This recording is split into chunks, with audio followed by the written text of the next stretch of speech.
শনিবার স্পেশাল নিরামিষ mix veg, যেটা হচ্ছে তোমার ফুললি অনুষ্ঠান বাড়ির স্টাইলের। তো চলো দেখে নিই আজকে রেসিপিটা বানাচ্ছি কিভাবে। তার জন্য আমি সমস্ত সবজি এখানে কেটে-কুটে গুছিয়ে নিয়েছি।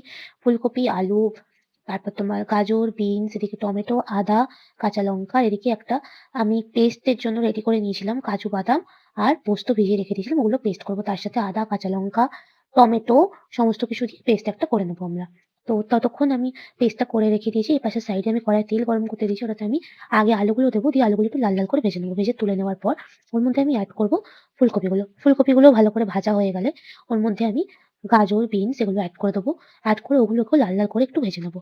তো ফুলকপিগুলো আমার বেশি ভাজা হয়ে যাচ্ছিল, তার জন্য ফুলকপিগুলো আমি তুলে দিয়েছি আস্তে, আস্তে। আর গাজর আর বিনস গুলো ভালো করে দেখো ভাজা হয়ে গেছে। এবার এর মধ্যে আমি কিছুটা কড়াইশুঁটিও এড করব। তো কড়াইশুঁটিগুলোও এড করার পর ওগুলোকেও আরো কিছুক্ষণ ভেজে নিতে হবে। সমস্ত কিছু ভালোভাবে ভাজা হয়ে গেলে সাইড করে আমরা এগুলোকে তুলে দেবো। সবজি ভাজা আমাদের কমপ্লিট। এবার এর মধ্যে আমি কিছুটা পনির এড করব। তো পনির এড করব যেহেতু পনিরগুলো আমার কিউব করে কেটে নেওয়া ছিল। তো পনিরগুলো এবার ভালো করে লাল, লাল করে ভেজে নেবো। পনিরগুলো লাল, লাল করে ভাজা হয়ে গেলে ওগুলো সাইড করে সরিয়ে দেবো। এইবারে আমি কড়াইয়ে আরেকটু তেল গরম করতে দিয়েছি। আর যে আমরা পেস্টটা করেছিলাম টমেটো, কাঁচা লঙ্কা, আদা আর ওদিকে কাজু বাদাম আর পোস্ত, ওই পেস্টটা পুরোটা তেলে দিয়ে দেবো। ভালো করে পেস্টটাকে আমাদের কষাতে হবে যতক্ষণ না এর থেকে তেল ছাড়বে।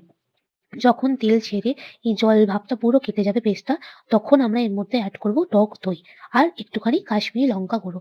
এই রান্নাটায় বলতে গেলে সেরকম কোনো মসলাই যাবে না। শুধু একটু কাশ্মীরি লঙ্কা গুঁড়ো আর লাস্টে যাবে একটু গরম মসলা। এছাড়া আর কোনো মসলাই এই রান্নাটায় যাবে না। তো টক দইটাও যখন এড করব তখন গ্যাসের ফ্লেমটা লো রাখবো। রেখে আমরা টক দইটা এড করে টক দইটাও ভালো করে মিশিয়ে দেবো। মিশিয়ে এটা থেকেও যখন তেল ছেড়ে আসবে তখন আমরা এর মধ্যে যে সমস্ত সবজিগুলো ভেজে তুলে রেখে দিয়েছিলাম, সমস্ত সবজি একদম এড করে দেবো। আর অবশ্যই পরিমাণ মতো নুন আর চিনি এড করবে। আর কটা কাঁচা লঙ্কা আমি ছিঁড়ে রেখেছিলাম সেগুলোও এড করে দেবো। ভালো করে এবারে সবজিগুলো মসলার সাথে মিক্স করে দেবো। মিক্স করে যখন আমার ভালো করে মিক্স হয়ে যাবে তখন এর মধ্যে সামান্য জল এড করব। যেহেতু এটা আমার একটু, একটু গ্রেভি, গ্রেভি হবে, কোনো ঝোল হবে না।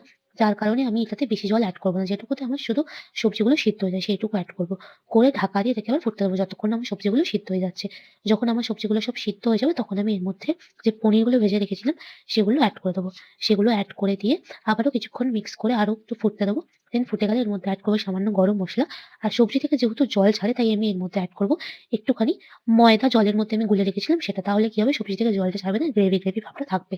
তো ব্যাস ভালো করে মিক্স করে নাড়াচাড়া করে নুন আর মিষ্টি সমস্ত কিছু চেক করে নিলে রেডি আমাদের মিক্সড ভেজ। তোমরাই বলো আজকের রেসিপিটা তোমাদের কেমন লাগলো? ভালো লাগলে অবশ্যই লাইক করো, কমেন্ট করো, এন্ড পারলে শেয়ার করো। আর সবাই সুস্থ থেকো, ভালো থেকো। টাটা।